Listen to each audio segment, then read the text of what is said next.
औज़ुबिल्लाहि मिनश्शैतानिर्रजीम बिस्मिल्लाहिर्रहमानिर्रहीम अस्सलामु अलैकुम वरहमतुल्लाहि वबरकातुहू। हज़रत मौलाना ज़हीरुद्दीन साहब सूफ़ी, हज़रत मौलाना मुफ्ती अनवार निज़ामी साहब, मजलिस इत्तेहादुल मुस्लिमीन के अरकान असम्बली व अरकान क़ानून साज कौंसल, मोअज़्ज़िज़ अरकान व सदरुल मोतमदीन वो साबिक़ अरकान बल्दिया, मोअज़्ज़िज़ हाज़रीन इकराम, ये अल्लाह का फ़ज़ल व करम है कि अल्लाह सुब्हानहू व तआला ने हमको रमज़ान जैसे माह मुबारक को अता किया और इस माह मुबारक के शुरुआत से, इसके आने से अल्लाह सुब्हानहू व तआला शैतान को ज़ंजीरों से जकड़ देता है, जहन्नम के दरवाज़े बंद कर दिए जाते हैं। इस माह मुबारक में कुरान करीम को नाजिल किया गया और हदीस शरीफ में आया कि जुमे का दिन था और अल्लाह के रसूल सल्लल्लाहु अलैहि वसल्लम मिंबर शरीफ पर अपना पहला कदम रखते हैं और आमीन कहते हैं, दूसरा कदम मुबारक रखते हैं, आमीन कहते हैं, और इसी तरह तीसरा मर्तबा भी आपने आमीन कहा। बाद में सहाबा इकराम ने पूछा, या रसूलुल्लाह सल्लल्लाहु अलैहि वसल्लम आपने 3 मर्तबा आमीन क्यों कहा? तो रहमतुल आलमीन सल्लल्लाहु अलैहि वसल्लम ने फरमाया कि मैंने 3 मर्तबा आमीन इसलिए कहा कि जिब्रील अमी खड़े थे जो सैयदुल पूरे मलाइका हैं और उन्होंने दुआ की कि जिसने अपने बूढ़े माँ बाप को पाया और उनकी खिदमत नहीं की वो तबाह व बर्बाद हो जाए। तो सैयदुल अंबिया ने आमीन कही। दूसरी मर्तबा रहमतुल्लाह अलमीन सल्लल्लाहु अलैहि वसल्लम ने इरशाद फरमाया कि मैंने आमीन इसलिए कहा कि जिस महफिल में मेरा ज़िक्र हो और वहाँ पर लोग मुझ पर दुरूद व सलाम नहीं पढ़ते तो जिब्रील अमीन ने दुआ की कि वो लोग हलाक हो जाएं, तो मैंने आमीन कहा। तो दुरूद व सलाम का नजराना रसूल रहमत सल्लल्लाहु अलैहि वसल्लम पर हम भेजते हैं कि अल्लाहुम्मा सल्लि अला सय्यिदिना मुहम्मदिन अब्दिका रसूलिका नबी उम्मिल आले साहबे सल्लिम।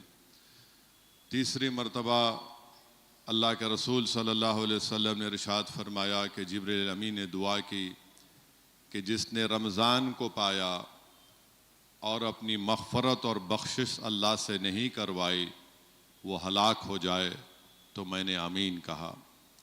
तो मेरे अज़ीज़ दोस्तों और बुज़ुर्गों, ये बहुत ही मुबारक महीना है और हमको और आपको कोशिश करनी चाहिए कि हम अल्लाह सुब्हानहू व तआला को राज़ी करें और हमको ये पूरी कोशिश करनी चाहिए कि हम ना सिर्फ रोज़े रखें जो फ़र्ज़ हैं, बल्कि उन रोज़ों के आदाब को मलहूज़ रखें, अपनी ज़बान की हिफाजत करें, अपनी आँखों की हिफाजत करें, ताकि हमारे रोज़ों को अल्लाह सुब्हानहू व तआला कबूल कर सके। मेरे अज़ीज़ दोस्तों और बुज़ुर्गों, इस माह मुबारक में अल्लाह सुब्हानहू व तआला ने कुरान करीम को नाजिल किया गया और हाफ़िज़ कुरान के बारे में हदीस शरीफ में आया कि अल्लाह सुब्हानहू व तआला जो हाफ़िज़ कुरान होते हैं, जो खुशकिस्मत लोग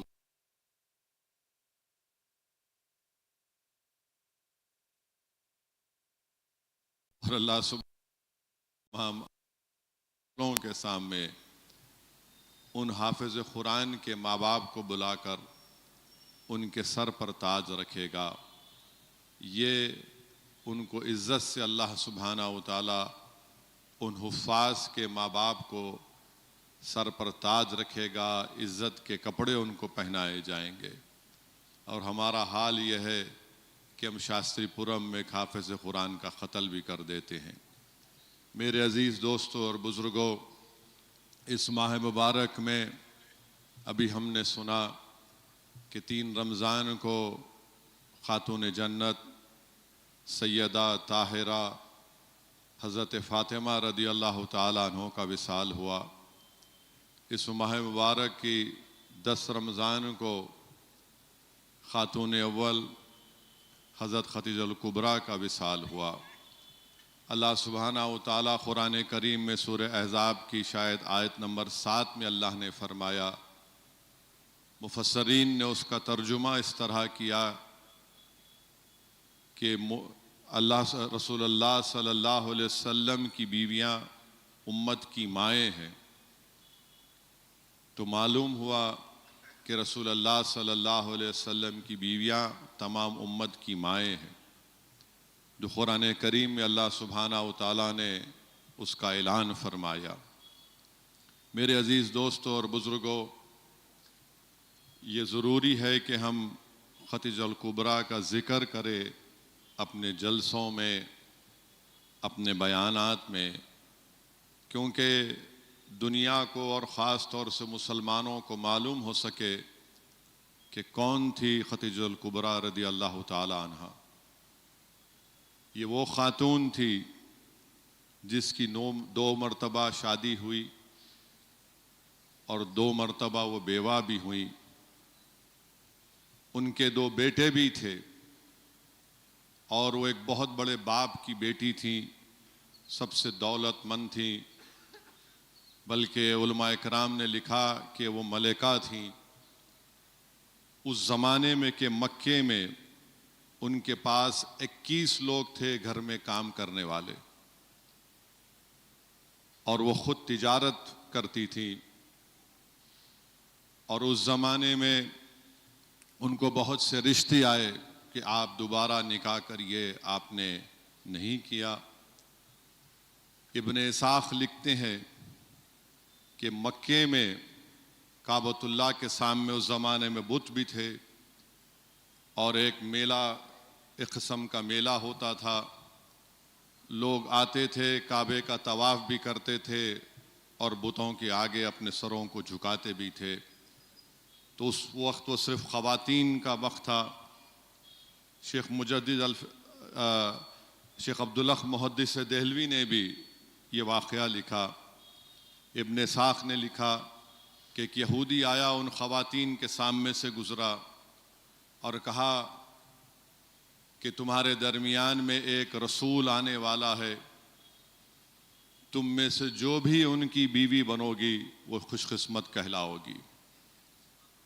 तो उस वक्त ख़वातीन ने उसकी बात को सुना और उन्होंने उस पर बड़ा गुस्सा किया। बल्कि बाज़ ख़वातीन ने कहा कि तुम हमारे बुतों की बेइज्जती कर रहे हो, ये कहकर एक आखिरी रसूल और नबी आने वाला है।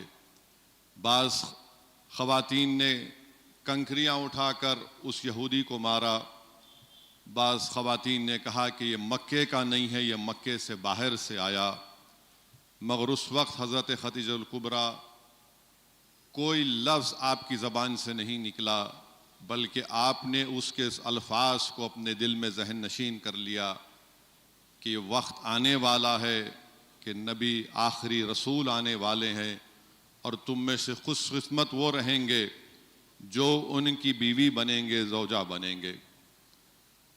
फिर उसके बाद आपको मालूम हुआ कि मोहम्मद सल्लल्लाहु अलैहि वसल्लम हैं जो नेक हैं, तिजारत करते हैं। उनकी तारीफ़ सुनी। बल्कि मैं आपको तबक़ात इब्न साद ने जो रसूलुल्लाह सल्लल्लाहु अलैहि वसल्लम के बारे में खूबसूरत अल्फाज लिखे वो आपको मैं सुनाता हूँ कि तबक़ात इब्न साद में लिखा कि मोहम्मद सल्लल्लाहु अलैहि वसल्लम जब आलम शबाब में क़दम रखे तो आप सल्लल्लाहु अलैहि वसल्लम इंसानियत और मुरव्वत के एतबार से अपनी कौम में सबसे ज़्यादा मुमताज़ थे, इखलाक़ में सबसे आला थे, हिल्म और तहम्मुल का पैकर मुजस्सिम, मेल जोल में सबसे ज़्यादा फ़रद बख्श, हमसायगी में सबसे ज़्यादा करीम और खुशगवार, बुर्दबारी में बेमिसाल, तवाज़ु और मुनकसर मिजाज में बाकमाल, हर एक की खिदमत करते, हर एक का ख्याल रखते और इंतहाई दर्जे के अमानतदार, वादे के पक्के थे।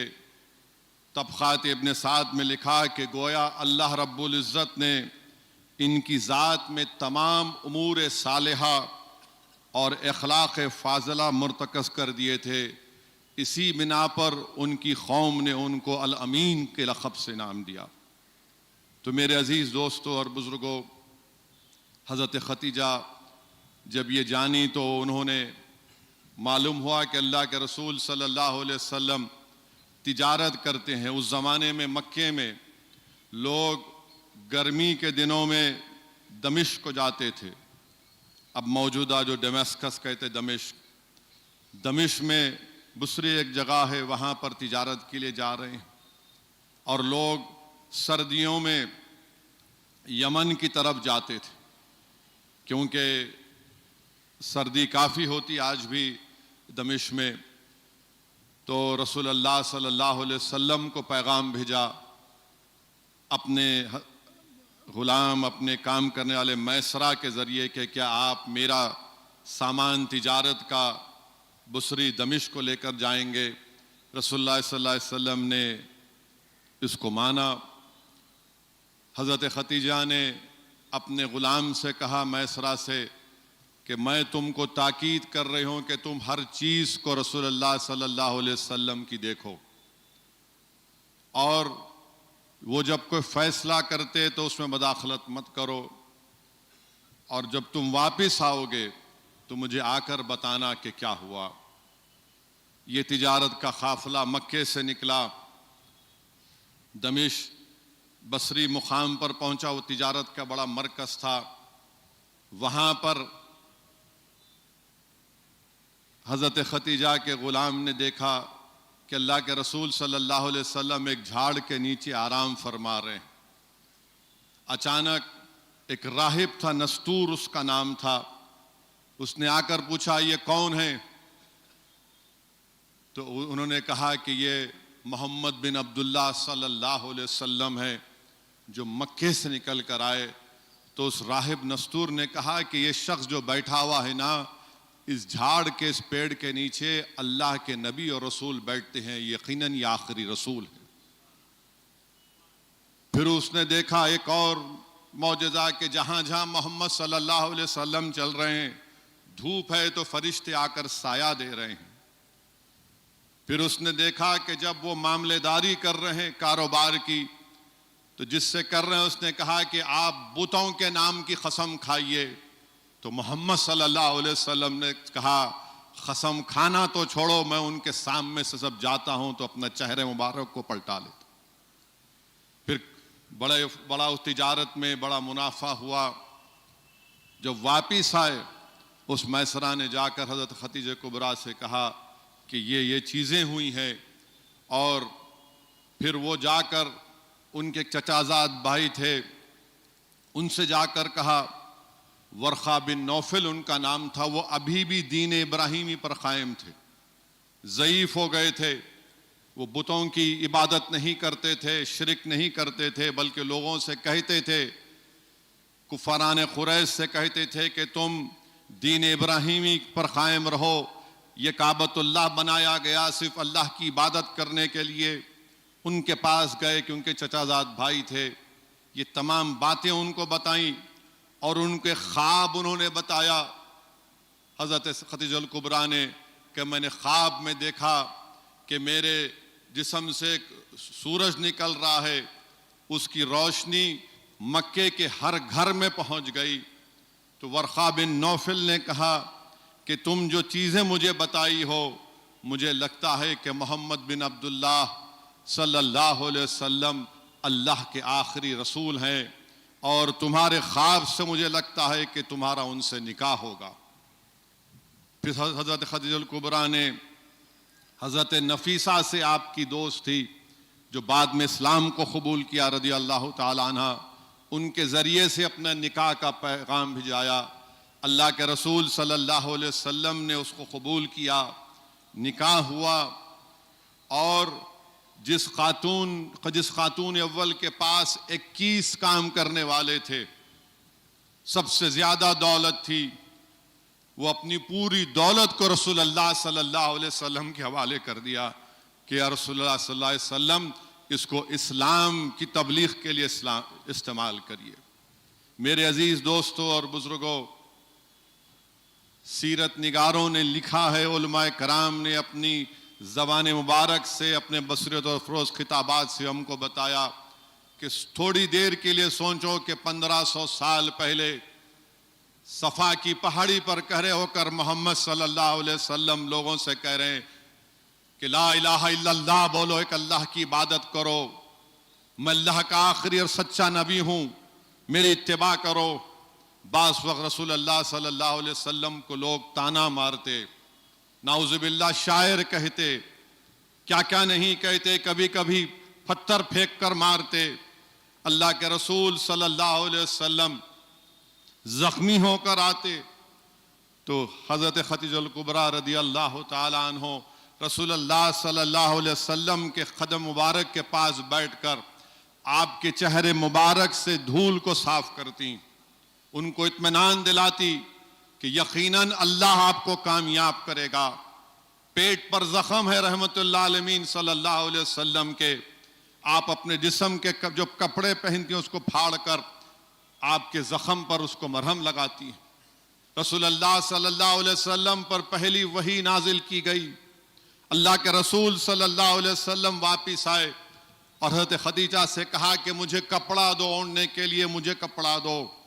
अल्लाह के रसूल सल्लल्लाहु अलैहि वसल्लम घबराहट में थे और रसूलुल्लाह सल्लल्लाहु अलैहि वसल्लम ने खातून अव्वल से कहा कि मुझे लगता है कि मेरी जान को खतरा है। तो उन्होंने उनकी धारस बना और कहा कि नहीं नहीं, अल्लाह आपको कामयाब करेगा, आप गरीबों की मदद करने वाले हैं, आप गरीबों को पैसा देने वाले हैं, ज़रूरतमंदों को आप यतीमों का साथ देने वाले हैं।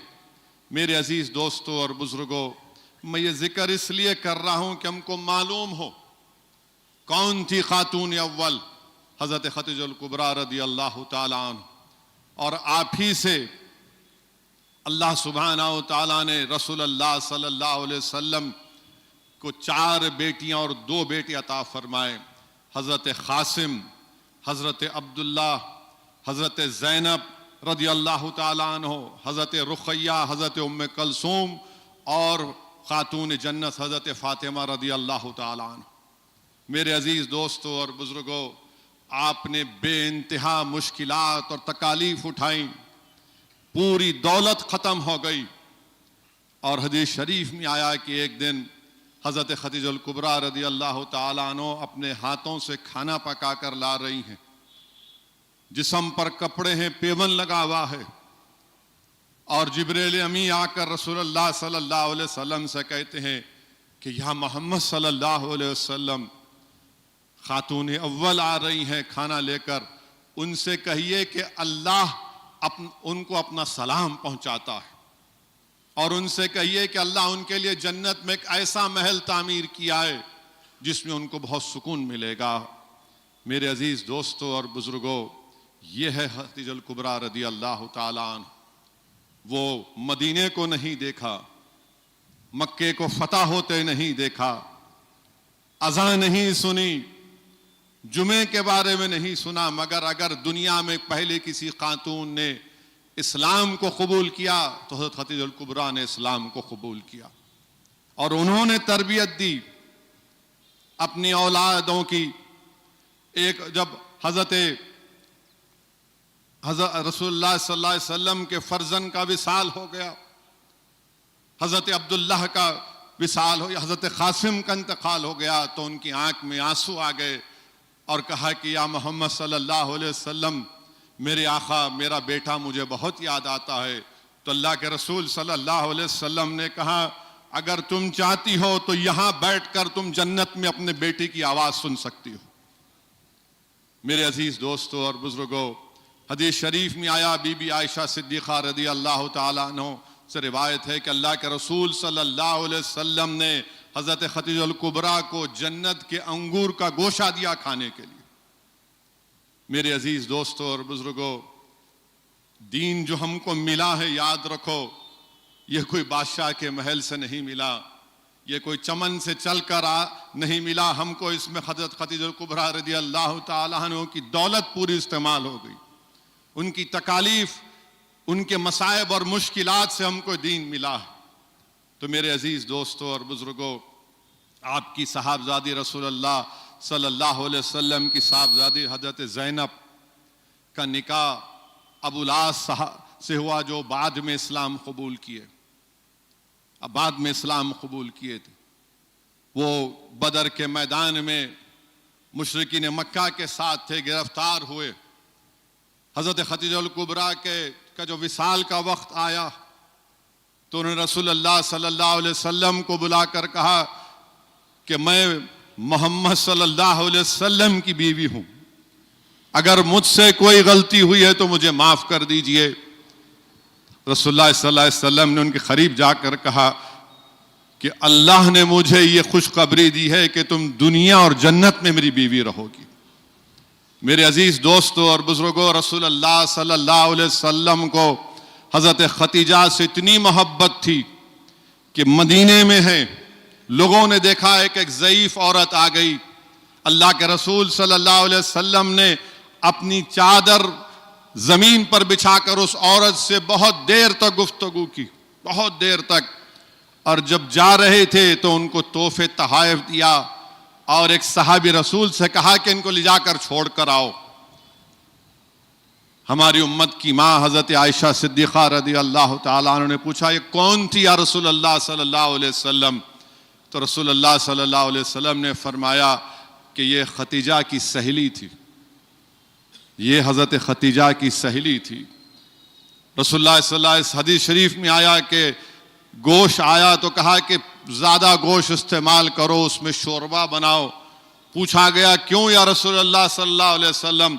तो रहमतुल आलमीन ने फरमाया कि मदीने में खदीजा की सहेलियाँ आई हैं, उनको ये सालन भिजाना है।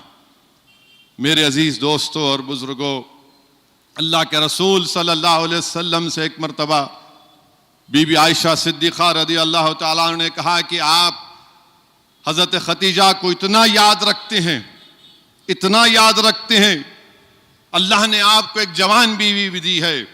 रसूलुल्लाह सल्लल्लाहु अलैहि वसल्लम की आंखों में आंसू आ गए।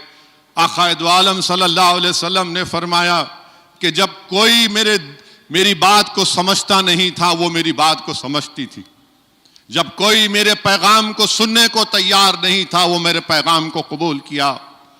जब दौलत की जरूरत थी तो उन्होंने अपनी सारी दौलत को दीन के लिए लगा दिया। आज अच्छे दिन आ गए, उस वक्त किसी ने अगर मेरा साथ दिया तो खदीजा कुबरा ने मेरा साथ दिया। तो मेरे अजीज दोस्तों और बुजुर्गों, नौजवानों, देखो कि रसूलुल्लाह सल्लल्लाहु अलैहि वसल्लम अपनी बीवी हज़रत खदीजा कुबरा रज़ी अल्लाह ताला अन्हा से, जो उम्मत की माँ है, किस तरीक़े से उनसे मोहब्बत करते थे। तो मेरे अजीज़ दोस्तों और बुज़ुर्गों, इन अजीम शख्सियतों, हस्तियों को याद रखना ज़रूरी है। आपकी साहबजादी हज़रत ज़ैनब का निकाह हुआ, आपके शौहर अबुल आस गिरफ्तार हो गए जंग बदर में, और रसूलुल्लाह सल्लल्लाहु अलैहि वसल्लम ने फैसला लिया कि जो फिदिया देगा, इन्हें पैसे देगा, उन कैदियों को रिहा करवा दिया जाएगा। आपके शौहर ने ख़त लिखा हज़रत ज़ैनब रज़ी अल्लाह ताला अन्हा को कि फिदिया पूछ रहे हैं, पैसे उतने जमा नहीं हुए, तो उन्होंने एक हार भिजा दिया जो हज़रत खदीजा कुबरा ने उनको शादी के वक्त तोहफे में दिया था। अल्लाह के रसूल सल्लल्लाहु अलैहि वसल्लम ने जब उस हार को देखा तो रिक़्क़त तारी हो गई, रिक़्क़त तारी हो गई, आंख में आंसू आए और कहा ये तो खदीजा का हार है। और आपने सहाबा किराम को बुलाया और कहा कि बताओ, क्या तुम अबुल आस को बगैर ये हार लिए रिहा करोगे? तो सहाबा किराम ने फरमाया, रसूलुल्लाह सल्लल्लाहु अलैहि वसल्लम, हमारी जिंदगी आप पर कुर्बान, आपका हुक्म हमारे लिए आखिरी फरमान है। अबुल आस से कहा कि तुम जब मक्के को जाओगे, मेरी बेटी को वापस भिजाओगे। तय किया गया कि सहाबा जाएंगे मक्के से 12 किलोमीटर दूर किसी जगह पर हज़रत ज़ैनब रज़ी अल्लाह ताला अन्हा आएंगी। जब निकली वो सफ़र में तो हिबार बिन अस्वद ने आपके ऊंट को घेर लिया और ऊंट को नेज़ा मारा। हजरत ज़ैनब हामिला थी, ऊंट से गिरी तो हमल साकित हो गया। बताओ मेरे अजीज दोस्तों और बुजुर्गों, कैसे मसाइब और मुश्किलात से हमको दीन मिला। अल्लाह के रसूल सल्लल्लाहु अलैहि वसल्लम मक्का फतह हुआ, और मक्का फतह होने से पहले रसूलुल्लाह सल्लल्लाहु अलैहि वसल्लम ने कह दिया कि जहां कहीं भी हिबार मिल जाए उसका काम तमाम कर देना। मक्का फतह हुआ, हिबार बिन अस्वद को मालूम हुआ कि रसूलुल्लाह सल्लल्लाहु अलैहि वसल्लम सबको माफ कर रहे हैं। डरते डरते अपने चेहरे को छुपा कर गया और कहा कि मैंने सुना कि आप सबको माफ कर रहे हैं। अल्लाह के रसूल सल्लल्लाहु अलैहि वसल्लम ने उसकी आवाज सुनकर कहा कि हिबार जा, तुझे आज मैं माफ करता हूं। मेरे अजीज दोस्तों और बुजुर्गों, इसी महीने में 3 रमजान को खातून जन्नत हजरत फातिमा रदी अल्लाह ताला अन्हो का विसाल हुआ। कौन बीबी फातिमा? जिस साल हजरत खदीजतुल कुबरा रदी अल्लाह ताला अन्हा का विसाल हुआ, उससे पहले शाब अबी तालिब में रसूलुल्लाह सल्लल्लाहु अलैहि वसल्लम और पूरे बनु हाशिम को उनका सोशल बायकॉट किया गया।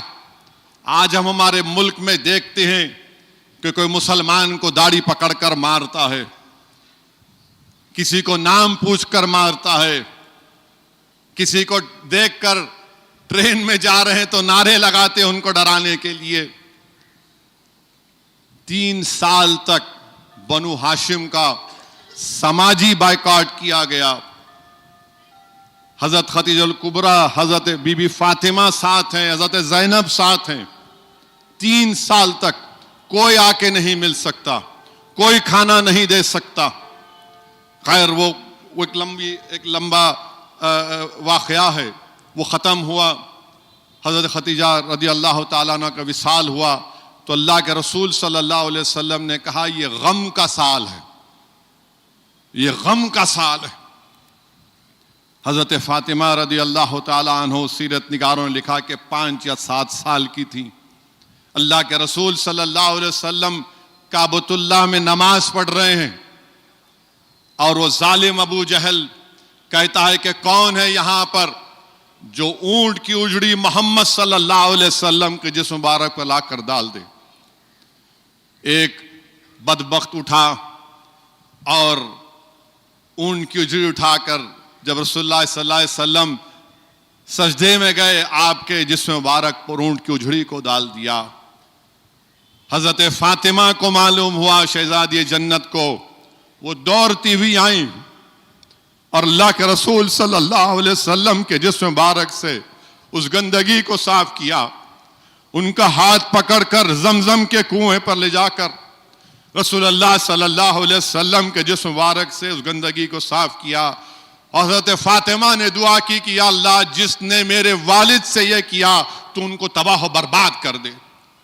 अल्लाह के रसूल सल्लल्लाहु अलैहि वसल्लम ने आमीन कहा। ये मिशकात शरीफ में है। एक और रिवायत में आया कि अल्लाह के रसूल सल्लल्लाहु अलैहि वसल्लम सजदे में ही थे। ये कुफ्फार ये चाहते थे कि जब वो खड़े हो जाएं तो उनका मजाक उड़ाए, नाउज़ुबिल्लाह।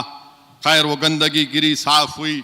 अल्लाह के रसूल सल्लल्लाहु अलैहि वसल्लम ने खड़े होकर काबतुल्लाह में अल्लाह से दुआ की, 7 लोगों का नाम लेकर दुआ की कि अल्लाह ये फुलां उद्बा, और ऐसे 6 लोगों का 7 लोगों का नाम लेकर दुआ की, अल्लाह तू इनको देख ले। बीबी फातिमा ने दुआ की, मिशकात की रिवायत है। तो वो बदर की जंग में ये तमाम के तमाम हलाक हुए और उस गंदे कुएं में उनकी लाशों को डाला गया था। तो मेरे अजीज दोस्तों और बुजुर्गों, शहजादी जन्नत ये हैं, ये शहजादी जन्नत है, खातून अव्वल हैं। रसूलुल्लाह सल्लल्लाहु अलैहि वसल्लम ने जब हजरत अली से आपका निकाह करवाया, उस वक्त रसूलुल्लाह सल्लल्लाहु अलैहि वसल्लम ने ये फरमाया जिसका जिक्र शहादत नामे में मुहद्दिस दकन हजरत अब्दुल्ला शाह साहब नक्शबंद, सैयद अब्दुल्ला शाह साहब नक्शबंदी ने अपने शहादत नामे में लिखा कि जब रसूलुल्लाह सल्लल्लाहु अलैहि वसल्लम ने बीबी फातिमा से निकाह का इरादा किया हजरत अली से, तो रसूलुल्लाह सल्लल्लाहु अलैहि वसल्लम ने एक वाक़या बयान किया कि सुलेमान अलैहिस्सलाम की जब बेटी की शादी हुई थी तो इतना उनको जहेज दिया गया था कि जिन और देव आपकी बेटी का जहेज उठाकर लेकर जा रहे थे। हज़रत सुलेमान अलैहिस्सलाम ने अपने दामाद को एक ऐसी टोपी दी जिस पर ऐसे कीमती हीरे जड़े हुए थे, जिसकी कीमत एक एक 70 हीरे जवाहरात जड़े हुए थे। एक एक हीरे की कीमत उस जमाने में 8 दिरहम या दिनार की थी। तो खैर निकाह हो गया शेर खुदा का, शहजादी जन्नत का। इमाम हसन और हुसैन की पैदाइश हो गई। शेर खुदा हज करने गए, वहां पर एक शख्स बोल रहा है कि मेरे को 4000 दिनार दिला दे अल्लाह, मेरे को 4000 दिनार दिला दे वरना कपड़ा फाड़ लेता हूं। हज़रत अली ने कहा क्या कह रहा है, ये हज है? तो बोले अल्लाह से मांग रहा हूं मैं। तो शेर खुदा ने कहा कि तुम मत मांग, मदीने को आ, अल्लाह तुझे मदीने में देगा, मेरे से मिल आकर। वो मदीने को गया, घर में फाका है, इमाम हसन और हुसैन भूखे हैं। वो आकर कहता अली तुमने वादा किया था। हज़रत अली बोले हाँ चलो। एक बाग था, उसको 11 या 12 हजार में फरोख्त कर दिया, उसको 4000 दिरहम दिए, जो पैसे थे गरीबों में बांट दिया शेर खुदा ने। घर को वापस आकर शहजादी जन्नत से कहा कि मैंने बाग को बेच दिया, जन्नत में घर खरीद लिया। हजरत फातिमा ने कहा कि कम से कम हसनैन करीमैन जो है हमारे 2 बेटे शहजादे भूखे हैं, उनका तो ख्याल रखते। और हजरत अली के दामन को पकड़ लिया। उधर जिब्रील अमीन रसूलुल्लाह सल्लल्लाहु अलैहि वसल्लम को इत्तला दे रहे हैं कि शहजादी जन्नत ने अली को अपना कैदी बना लिया, आप जाइए फौरन। रसूलुल्लाह सल्लल्लाहु अलैहि वसल्लम पहुंचते हैं। वो रसूलुल्लाह सल्लल्लाहु अलैहि वसल्लम को देखकर उठ जाती हैं और रसूलुल्लाह सल्लल्लाहु अलैहि वसल्लम कहते हैं कि जिब्रील अमीन ने मुझे पैगाम भिजाया है कि तुमने अली को अपना कैदी बना लिया। अब आप देखिए बीबी फातिमा पर रिख्खत तारी हो जाती, अली मुझे माफ कर दो, अली मुझे माफ कर दो, आप कैसे मेरे कैदी बन सकते। बहरहाल रसूलुल्लाह सल्लल्लाहु अलैहि वसल्लम थे। और फिर हजरत अली जब एक जगह बाद में ख्वाब देखते हैं, और ख्वाब में क्या देखते हैं कि जन्नत है, एक अजीम तख्त है, उस तख्त पर कई ख़वातीन हैं, हूरें हैं, और एक मखसूस खातून है जो तख्त पर बैठी हुई खातून की खिदमत कर रही है। हज़रत अली करीब से देखते हैं तो वो बीबी फातिमा नजर आती, वो बीबी फातिमा नजर आती हैं। और बीबी फातिमा उनसे कहती हैं ख्वाब में कि अली ये कौन है, ये खादिमा जो मेरी खिदमत कर रही है, जानते हैं? तो बोले कौन है? ये सुलेमान अलैहिस्सलाम की बेटी है। मेरे अजीज दोस्तों और बुजुर्गों, बीबी फातिमा को रसूलुल्लाह सल्लल्लाहु अलैहि वसल्लम ने कहा था कि ये मेरे जिगर का टुकड़ा है, ये मेरे जिगर का टुकड़ा है, जो इससे खुश होगा अल्लाह, जो इसको खुश करेगा, जो इससे खुश होगा अल्लाह उससे खुश रहेगा, जो उसको नाराज करेगा अल्लाह उससे नाराज हो जाएगा। जब उलमाए कराम से ये हदीस शरीफ को सुना तो उलमाए कराम ने कहा कि जिन्होंने करबला में इमाम हुसैन की गर्दन पर तलवार रखी उनका क्या हाल होगा। उलमाए कराम ने बताया कि जिस दिन करबला में इमाम हुसैन की शहादत का दिन था, उस दिन हजरत फातिमा रदी अल्लाह ताला अन्हा ने ख्वाब देखा कि करबला की जमीन को झाड़ू दे रही हैं। लोगों ने पूछा शहजादी जन्नत क्या कर रहे हैं? तो कहा कि मेरा बेटा यहाँ शहीद होने वाला है, कोई कंकर उसको ना चुभे, कोई कंकर उसको ना चुभे। मेरे अजीज दोस्तों और बुजुर्गों, इमाम जाफर उस सादिक से रिवायत है, इमाम जाफर उस सादिक से रिवायत है कि आपने रिवायत है कि जन्नत में हजरत आदम और हव्वा अलैहिस्सलाम जन्नत में बैठे हुए हैं। एक तख्त है जिस पर एक खूबसूरत तस्वीर है, उस तस्वीर के ऊपर एक गले में हार है, उस तस्वीर जिसकी है उनके कानों में क्या बोलते आप जो पहनते हैं वो है, तो पूछा गया कि कौन है, किसकी तस्वीर है? कहा ये फातिमा है। इनके सर पे जो ताज है वो मोहम्मद सल्लल्लाहु अलैहि वसल्लम है। इनके गले में जो हार है वो अली है, और इनके गले कान में जो बालियां वो इमाम हसन और हुसैन है।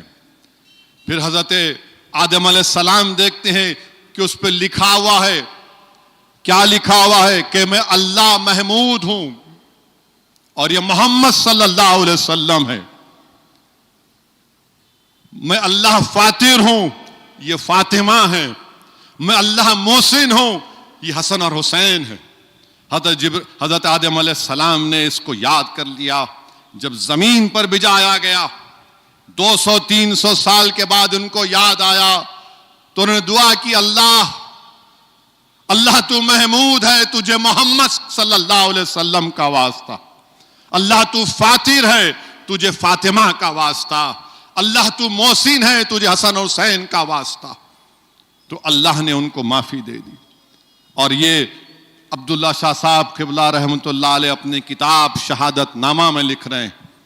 हजरत अबू अयूब अंसारी रज़ी अल्लाह तआला अन्हु से रिवायत लिख रहे हैं कि हशर का मैदान होगा, हम सब खड़े रहेंगे और इंशाअल्लाह हम सब रसूल अल्लाह सल्लल्लाहु अलैहि वसल्लम के झंडे के साथ खड़े रहेंगे इंशाअल्लाह। आवाज आएगी कि अहले महशर नजरें नीची करो, आंखें बंद कर लो, फातिमा की सवारी गुजरने वाली है। ये हजरत फातिमा का मुकाम है, ये उनकी अजमत है। मेरे अजीज दोस्तों और बुजुर्गों, मुहद्दिस दखन अपनी किताब में वाक़या भी लिखते हैं कि एक मर्तबा इमाम हुसैन घर से निकले खेलते, तो वो एक साले नामे यहूदी के खजूर वन में थे। उस यहूदी ने आपको ले जाकर अपने घर में छुपा लिया। 70 मरतबा हजरत फातिमा दरवाजे पे गई कि हुसैन कहाँ है, इमाम हुसैन कहाँ है। बाद में आपने अपने साहबजादे इमाम हसन से कहा, जो छोटे थे, कि जाओ तुम तलाश करो अपने भाई को। इमाम हसन निकल कर क्या बोलते हैं, कहाँ है मेरे भाई? तुम नबी के नूर नजर हो, तुम कहाँ हो? फिर एक हरनी को देखते हैं, ये हरन को देखते हैं और कहते हैं कि तुझे अल्लाह का वास्ता बता, मेरा भाई हुसैन कहाँ है? अल्लाह उसको बोलने की सलाहियत देता उस हरन को। वो कहता है कि ये यहूदी साले के पास आपका भाई है। वो वहां पर गए और उससे जाकर कहती हैं कि तूने मेरे भाई को छुपा कर रखा, मुझे हवाले कर दे। तो उसने पूछा कि तुम्हारी मां कौन है? तो इमाम हसन ने कहा कि मेरी मां सैयदों की मां है, मेरी मां में पूरी दुनिया की सादतें हैं, मेरी मां की जहज की वजह से उम्मत की मग़फ़िरत भी होगी। और कहा कि अगर मेरी मां दुआ करेगी तो सफ़े हस्ती से तुम लोगों का खात्मा हो जाएगा, मेरे भाई को हवाले कर।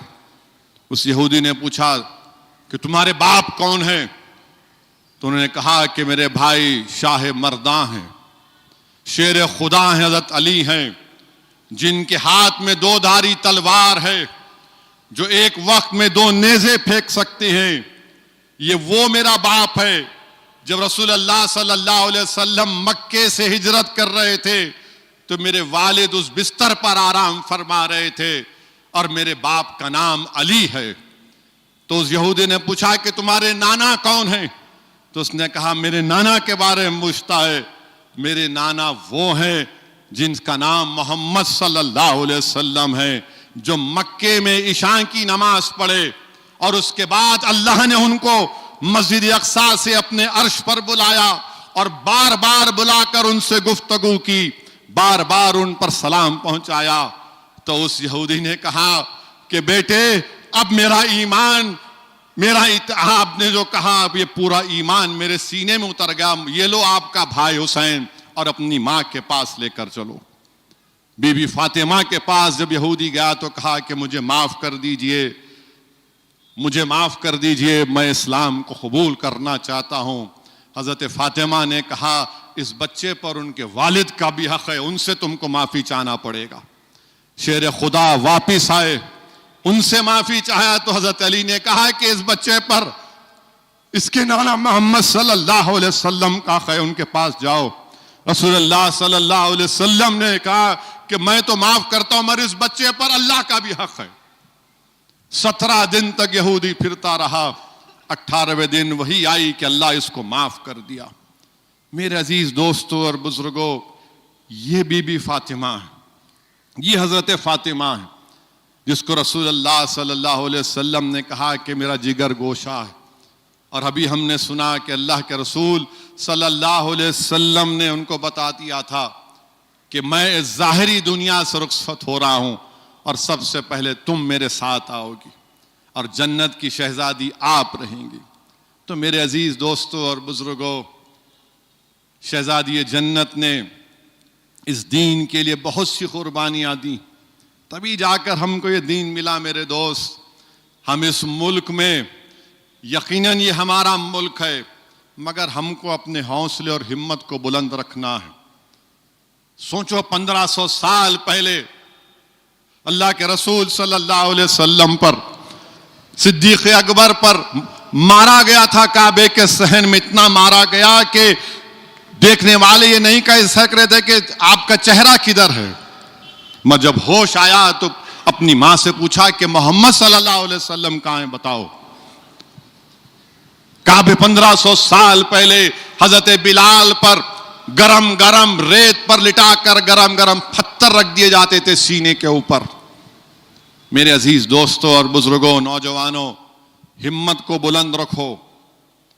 हालात को देखकर यकीनन फिक्र पैदा होती है, इंसानी चीज है, मगर डर को अपने करीब आने मत दो। अल्लाह हमारे लिए काफी है इंशाअल्लाह ताला। ये लोग जो आज जुल्म कर रहे हैं कल नहीं रहेंगे इंशाअल्लाह। इनको अगर रहना है तो इस्लाम के दायरे में आना पड़ेगा और आएंगे इंशाअल्लाह। मगर हम इन जुल्म को देखकर पीछे हटने वालों में नहीं हैं। अल्लाह हक को कामयाब करेगा, अल्लाह हक को जरूर कामयाब और कामरान करेगा। तो मेरे अजीज दोस्तों और बुजुर्गों, एक और अहम बात आपके सामने रखना चाहता हूं, वो ये है कि अब ये आने वाले दिनों में मार्च अप्रैल में यहां पर तेलंगाना में SIR शुरू होगा। मैं आपसे अदबन गुजारिश कर रहा हूं कि SIR के बारे में बिल्कुल कोताही से काम मत लीजिए। अगर आप कोताही से काम लेंगे तो बीजेपी यही चाहती है कि SIR के जरिए से वोटर लिस्ट से नाम निकलवा कर हमारी शहरियत को पर एक सवाल उठाया जाए। तो अप्रैल के महीने से शुरू होगा। तो मेरी आप तमाम सदबन गुजारिश ये है कि इसमें मुझसे कहा गया कि मैं अपनी तकरीर में जिक्र करूं। इसमें कैटेगरी ए है कि जो 30 जून 1987 से पहले पैदा हुए और जिनके नाम 2002 की वोटर लिस्ट में है, वो कैटेगरी ए में आते हैं। कैटेगरी बी में जो 30 जून 87 के बाद पैदा हुए, पहले पैदा हुए 30 जून 87 के बाद, मगर 2002 की लिस्ट में उनका नाम नहीं है, ये कैटेगरी बी में आते। कैटेगरी सी में वो लोग हैं जो 1 जुलाई 87 और 2 दिसंबर 2004 के दरमियान में पैदा हुए, ये कैटेगरी सी है। डी में जो पैदा हुए 3 दिसंबर 2004 से पहले या बाद में, ये कैटेगरी डी है। तो क्या करना है आपको, जो 40 साल के हैं या उससे ज्यादा हैं और जिनकी पैदाइश डेट ऑफ बर्थ 26 जनवरी 1950 और 1 जुलाई 87 के दरमियान में है, तो उनको 2002 की वोटर लिस्ट में अपना नाम देखना पड़ेगा। इलेक्शन वेबसाइट voters.eci.gov.in में आपका नाम डालकर उसको निकालिए। नाम इलेक्टोर का लिखना जरूरी है। फिर वो कौन सी रियासत है, तेलंगाना लिखिए। और 2002 में आप कहां थे? अगर हैदराबाद में थे तो ठीक है, अगर आप वहां पर थे तो वो निकलवाइए। फिर उसके बाद जो डिस्ट्रिक्ट में थे वो आपको लिखना पड़ेगा, और फिर कौन सी असेंबली कॉन्स्टिट्यूंसी थी 2002 में। जैसा कि आज की तारीख में आप देखेंगे 2009 में जो असेंबली इलेक्शन हुआ, जब ये पूरा बहादुरपुरा असेंबली हल्के में था, चार मीनार में था, बाद में बहादुरपुरा बना, तो चौक का इलाका मिसाल के तौर पर, उस वक्त तो ये चार मीनार का था। और अगर कोई आपका नाम मौजूदा बहादुरपुरे में, तो वहां के पोलिंग बूथ से आपको अपना नाम, पोलिंग स्टेशन नंबर निकालना पड़ेगा। अगर आप 40 साल के ऊपर हैं और 30 जून 87 के पहले आपकी पैदाइश हुई, तो 2002 में इलेक्टोरल रोल में नाम देखिए, उसको मैपिंग बोलते हैं, और फिर 2025 को वोटर लिस्ट से देखना पड़ेगा। तो ये कई 7, 8, 9 ऑप्शन हैं। दिखने में बड़ा मुश्किल नजर आता है मगर बहुत आसान है। तो मजलिस इत्तेहादुल मुस्लिमीन की तरफ से पूरी कोशिश की जा रही है कि सही तरीके से मैपिंग हो, और मजलिस के सदर व मुतमदीन भी मैदान में रहेंगे BLAs के तौर पर, और गवर्नमेंट की तरफ से BLO होगा। मेरी आप तमाम से दरख्वास्त है कि जब BLO SIR शुरू होने से पहले मजलिस के अराकीन आपके घर में आकर जिसका नाम है आपको बता देंगे, देखो ये आपका नाम है 2002 के वोटर लिस्ट में, इसको आप लिखिए। और जो हजरात का नाम नहीं है, जिसके लिए डॉक्यूमेंटेशन की ज़रूरत है, चाहे वो SSC का सर्टिफिकेट हो या फिर पासपोर्ट की कॉपी हो, आधार कार्ड हो, ऐसे 10 डॉक्यूमेंट हैं जो मी सेवा से आपको हासिल करना पड़ेगा। अगर आप अभी से उसको हासिल करने की कोशिश कर लेंगे तो बड़ा आसानी से काम होगा। याद रखिए, सिर्फ वोट डालने के लिए नहीं है ये बीजेपी अपनी शहरियत को सवाल उठाएगी कि तुम भारत के सिटीजन नहीं हो। और आप जानते हैं कि सुप्रीम कोर्ट में शायद मई में सुप्रीम कोर्ट फाइनल हियरिंग सुनने वाला है CAA कानून की। आप समझिए, ये SIR करा रहे हैं और मई में सुप्रीम कोर्ट में फाइनल CAA की हियरिंग होगी। अब नहीं मालूम फैसला क्या आएगा, मगर अगर आप SIR में अपना नाम डलाएंगे, आपके डॉक्यूमेंट्स नहीं है, डॉक्यूमेंट्स को तैयारी करिए। मजलिस इत्तेहादुल मुस्लिमीन के पूरे अराकीन 2002 की वोटर लिस्ट और 2025 की वोटर लिस्ट से मैपिंग हम कर रहे हैं। आप तक वो तमाम चीज़ें आपको पहुंचाई जाएंगी, मगर मेरा आपसे यही है कि इस पर तवज्जो लीजिए और इसको बिल्कुल ही इसमें कोताही मत करिए। अगर आप खुदा ना खास्ता कोताही करेंगे तो फिर अगर CAA का मुकदमे का फैसला क्या आएगा वो तो सुप्रीम कोर्ट जानता है। हम उम्मीद करते हैं कि सुप्रीम कोर्ट उसको अनकॉन्स्टिट्यूशनल करार देगा, मगर जहां कहीं भी जिसके नाम नहीं आए, मिसाल के तौर पर गोवा के एक साबिका रुकने पार्लियामान को नोटिस चले गई कि आपके पास क्या प्रूफ है, बताओ, आप डॉक्यूमेंट्स लेकर आओ। नेवी का एक बहुत बड़ा ऑफिसर था, उसके पास लेटर चला गया, बताओ आपके पास क्या प्रूफ है। तो कोई परेशानी की बात नहीं है, मगर मुस्तैद रहकर हमको काम करने की जरूरत है और किसी एक का भी नाम कटना नहीं चाहिए जो जेन्युइन वोटर है। हाँ, जो इंतकाल हो गया, जो दूसरी रियासत को चले गए, अलग बात है, मगर जो यहां पर मौजूद हैं उनका नाम आना बेहद जरूरी है। मुझे पूरा यकीन है कि इंशाअल्लाह ताला आप भी इसमें पूरी दिलचस्पी लेंगे और मजलिस इत्तेहादुल मुस्लिमीन के तमाम सदर मोतमदीन अराकीन पूरे तेलंगाना में हम इंशाअल्लाह ताला जितने जेन्युइन वोटर हैं, किसी का भी नाम ना कटे, उसमें शामिल हो वोटर लिस्ट में, उसकी हत्तल इम्कान कोशिश करेंगे। मेरे अजीज दोस्तों और बुजुर्गों, मैं अगर ये बात ना कहूं तो बड़ा गलत होगा कि हमारे मुल्क के वजीर आजम इजराइल गए और इजराइल को जाकर इजराइल की पार्लियामेंट में तकरीर की 25 फरवरी को 32 साल पहले, 25 फरवरी को 32 साल पहले 1994 में मस्जिद खलील में उसी दिन एक यहूदी टेररिस्ट, गोल्डस्टाइन उसका नाम था, मुझे अच्छी तरह याद है, मैं बरतानिया में पढ़ रहा था, अपने बार की एग्जाम की तैयारी में मसरूफ था, तो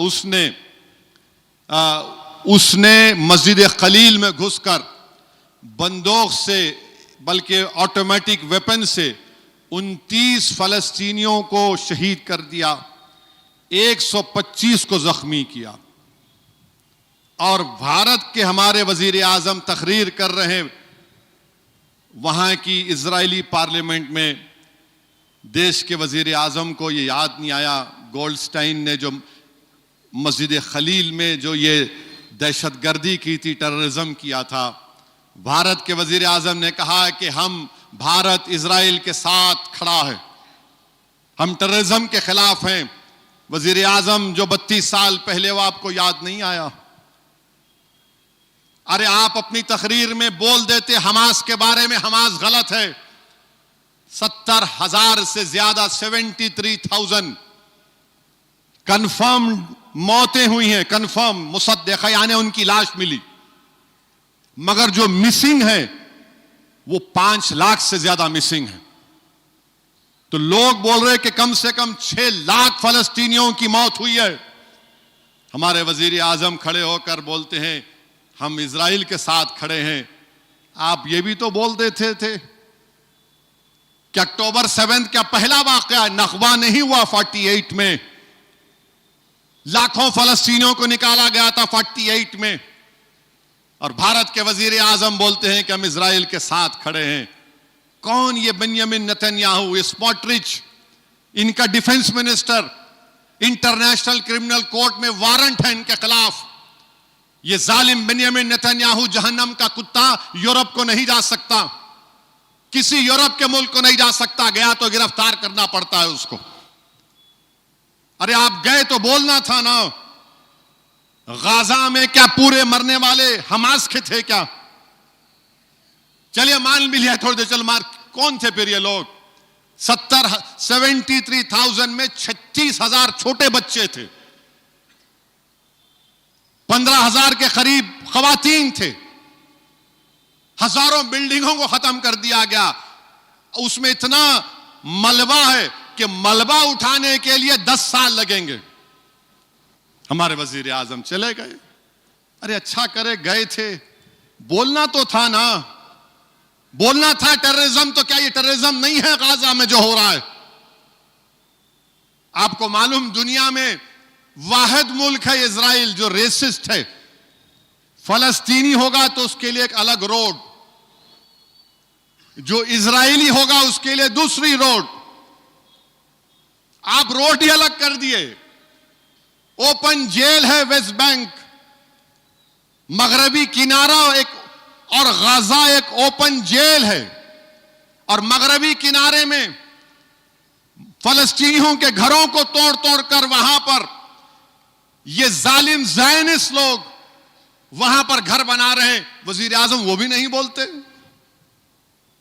अरे क्यों नहीं बोलते आप? अगर आप दहशतगर्दी को कंडेम करते हैं तो करना था, बराबर हमास को कंडेम करना था। मगर जो इजराइल की दहशतगर्दी है, कौन सा सीज फायर बोलने के बाद भी 1,000 फलस्तीनी मारे गए। ये जो भी सीज फायर हुआ, क्या हुआ नहीं हुआ। और फिर ये मल्टी कल्चरलिज्म कहां गया बताइए? क्यों नहीं बोलते आप? मेरे अजीज दोस्तों और बुजुर्गों, और ये तमाम बीजेपी आरएसएस के लोग बोल रहे हैं हम इजराइल से हथियार खरीदते। अरे फुकट में दे रहा, 20 बिलियन का हथियार खरीदे अब 2020 से 24 तक। कोई भी देता हथियार आपको, क्या फ्री में बांट रहा हूं ने? 20 बिलियन का हम हथियार खरीदे इजराइल से, तो क्या हथियार फिर खरीद के क्या करेंगे आप? ठीक है देश की सुरक्षा के लिए, डिफेंस के लिए होगा, मगर आप इतने भी तो कमजोर नहीं हैं कि आप उनको याद दिला सकें। मुल्क से बाहर जाते तो आप बोलते कि मैं गांधी के मुल्क से आया हूं। मैं गांधी के मुल्क से अगर आया हूं तो फिर इजराइल की दहशतगर्दी पर कुछ तो बोलते। और फिर अब बोलते नहीं बांग्लादेश में हिंदुओं से हो रहा है, उसका भी कंडेम करें हम, उसका भी तो कंडेम करें। तुम भिजा दो औरत को यहां से, मामला ठीक हो जाएगा बांग्लादेश से।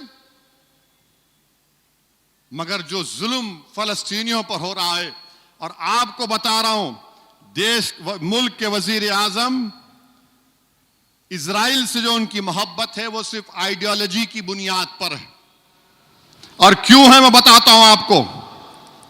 मैं एक मैगजीन पढ़ रहा था, कैरावान मैगजीन है, उसमें उन्होंने कहा कि 1965 में 1965 में एक इजराइल का कौंसल जनरल उस वक्त बंबई में बैठता था, उसका नाम था पेरेट्स गॉर्डन।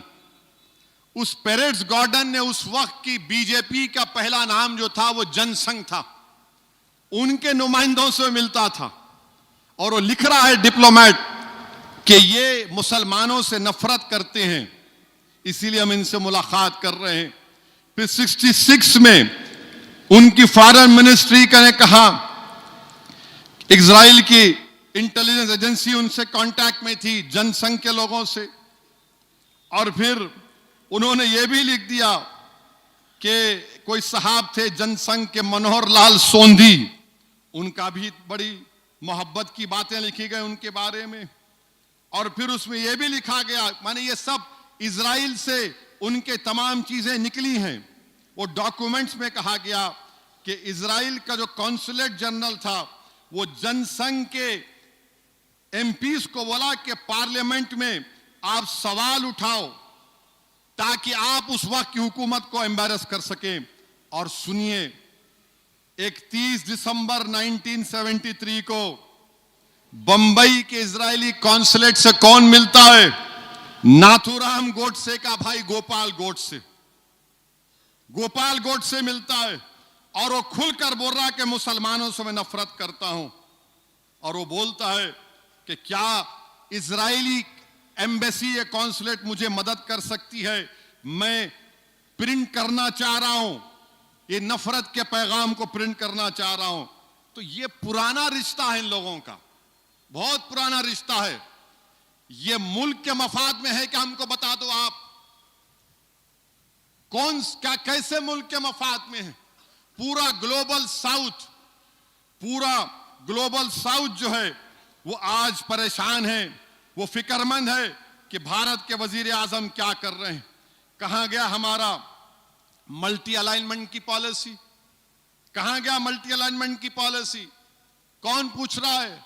अरे ईरान पर हमले करने की तैयारी हो रही है, वजीर आजम बोलते ना जंग मत नहीं होना चाहिए।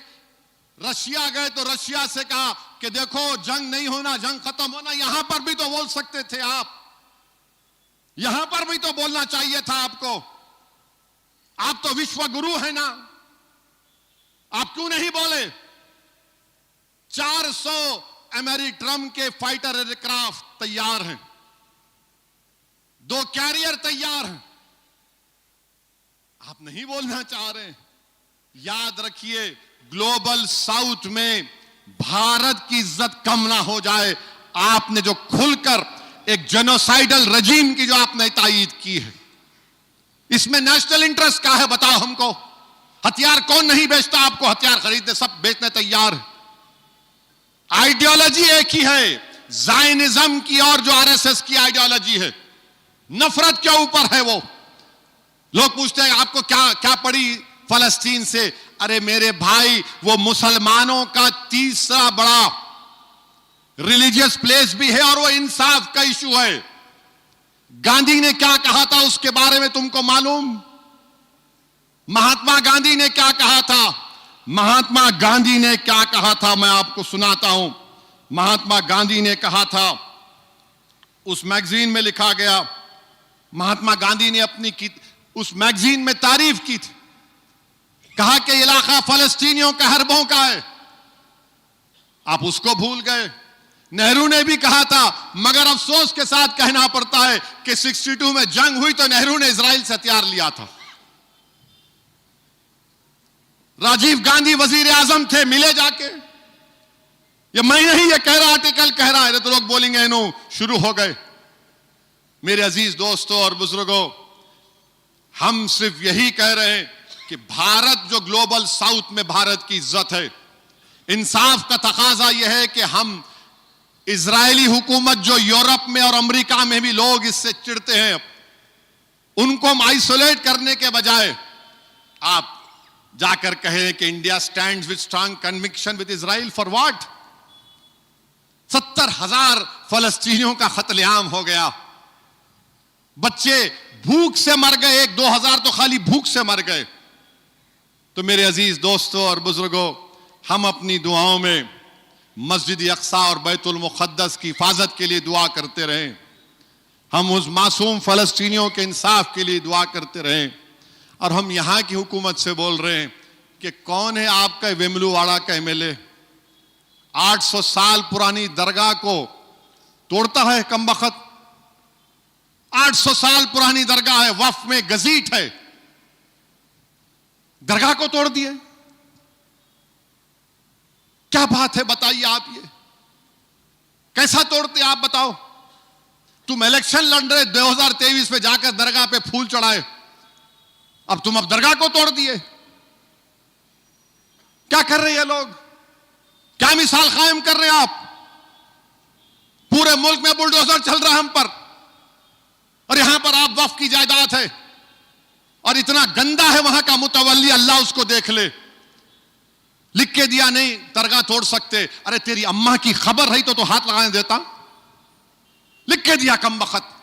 सेक्शन 51 वक्फ बोर्ड का क्लियर है कि कोई भी मुतवल्ली वक्फ की जायदाद को एलिनेट नहीं कर सकता। कानून बोल रहा है ये। एमएलए मिला लिया उसको डरा के, शायद कुछ दिए होंगे गुलाब जामुन, उन्होंने चंद सिक्कों पर बिक गए। वहां के लोग आए थे, मैं उनको हाई कोर्ट के वकील के हवाले किया। कल एक हाई कोर्ट का फैसला आया।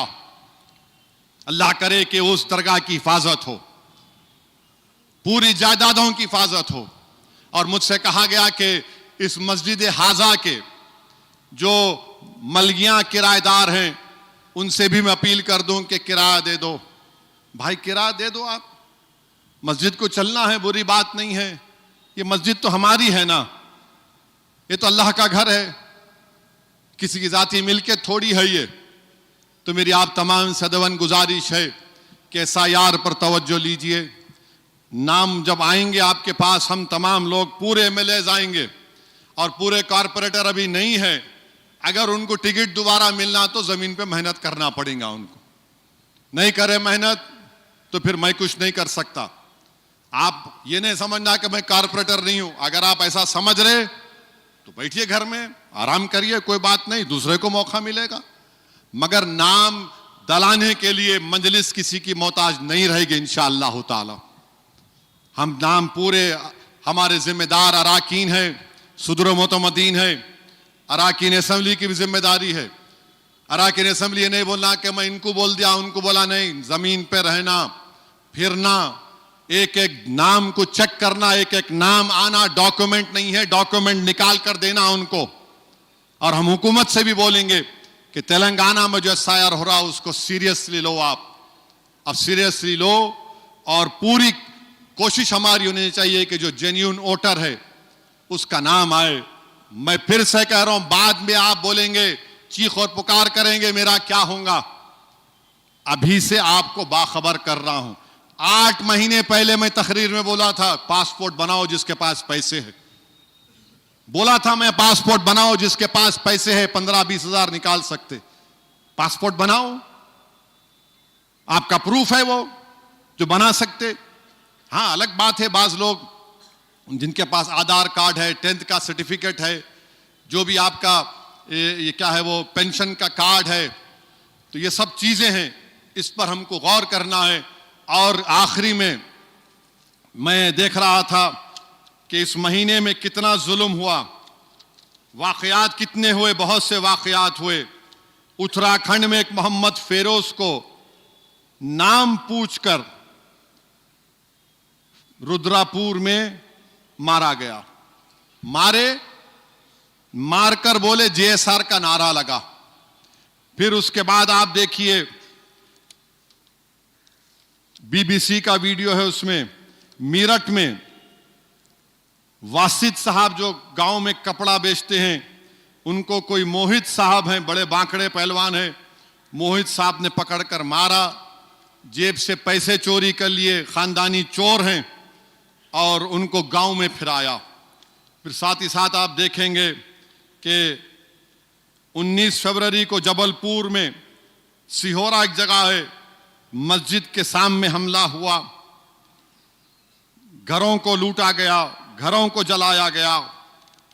और फिर 20 फरवरी के दिन जो ठेले मंडियों को उल्टा कर दिया गया।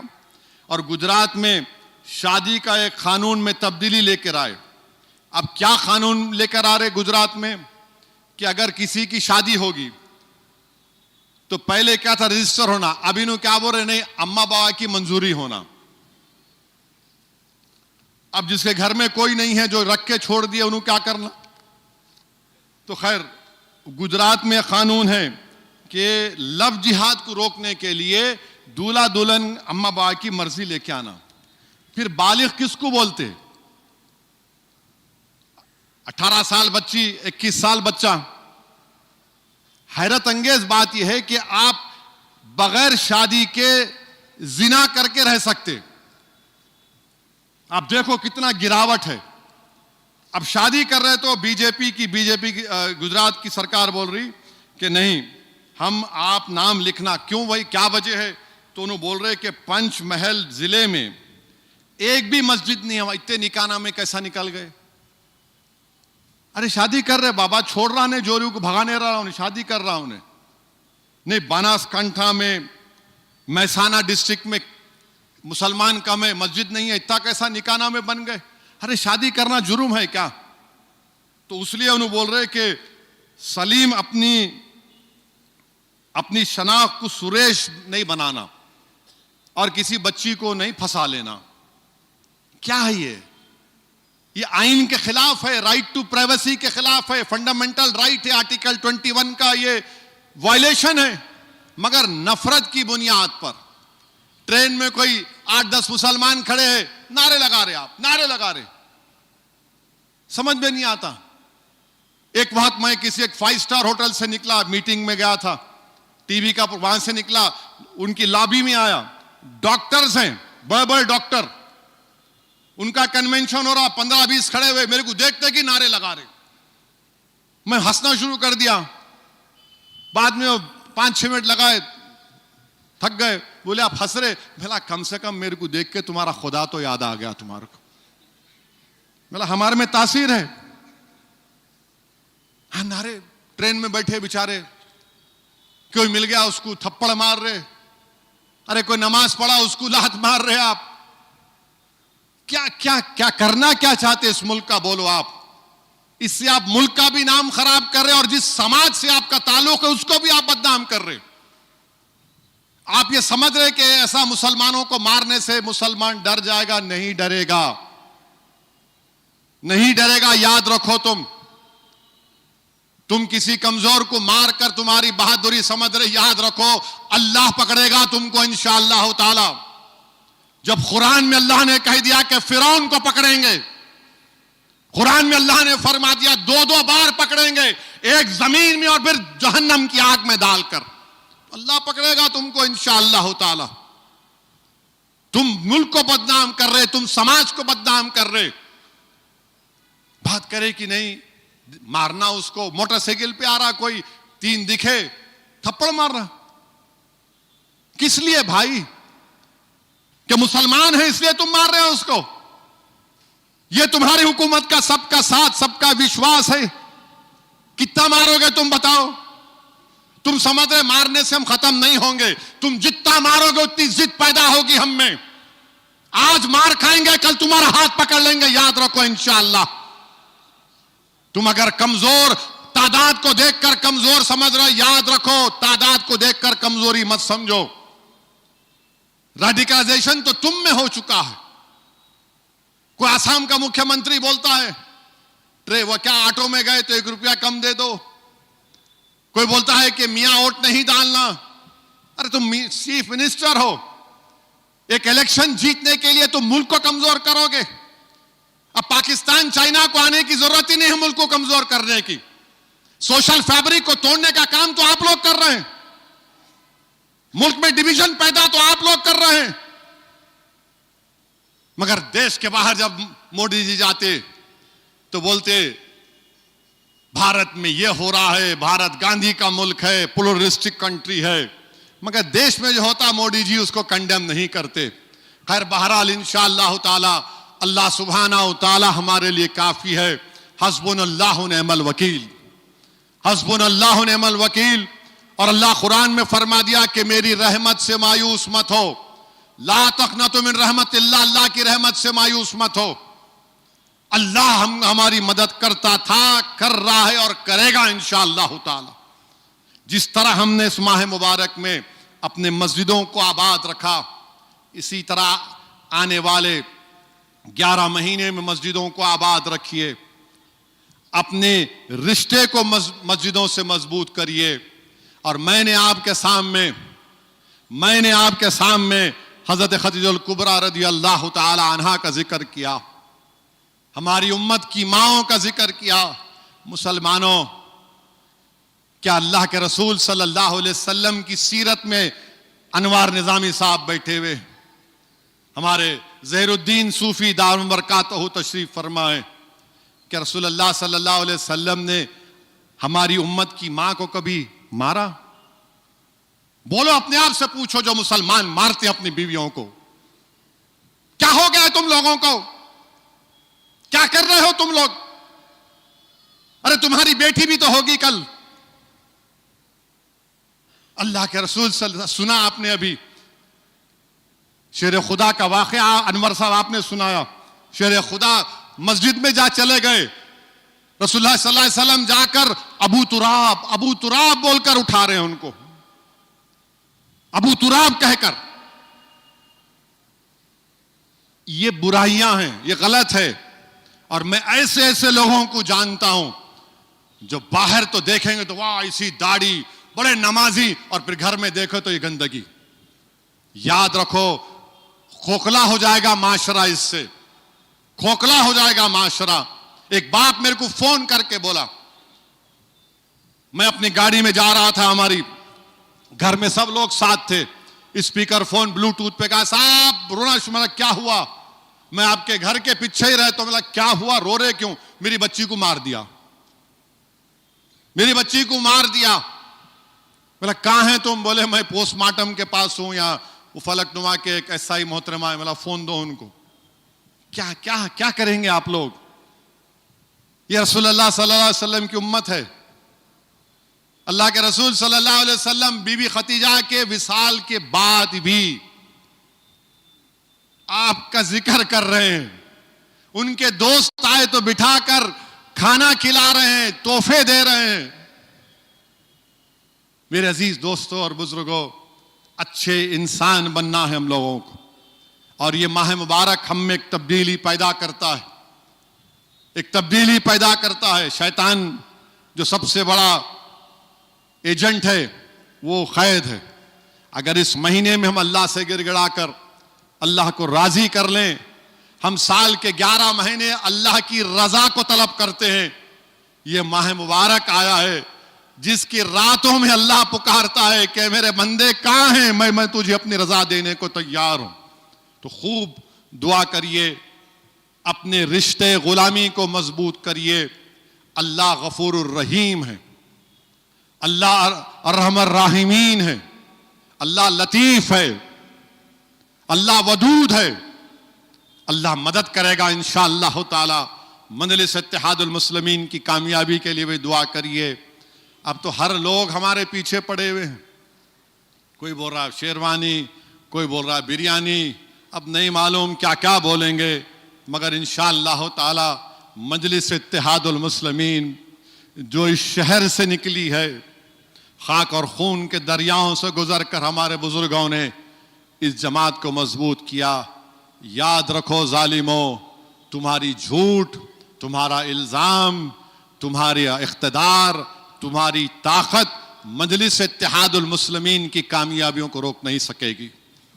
मजलिस कामयाबियों के मंजिलें तय करती जाएगी और भारत की जमहूरियत को मजबूत करते हुए इंशाअल्लाह ताला वो वक्त आएगा मेरे अजीज दोस्तों और बुजुर्गों, मैं अल्लाह से दुआ भी करता हूं कि परवरदिगार अगर मेरी जिंदगी में ना सही तो कम से कम हम जब इस जमीन की ग़िज़ा बन जाएंगे, हमको इतना तो इत्मीनान होगा कि हमारी जिंदगी में नहीं हुआ मगर ये मिल्लत मजलूमा और गरीब और मजलूमों की एक आवाज पूरे मुल्क में एक ताकतवर सियासी जमात बनकर उभरेगी।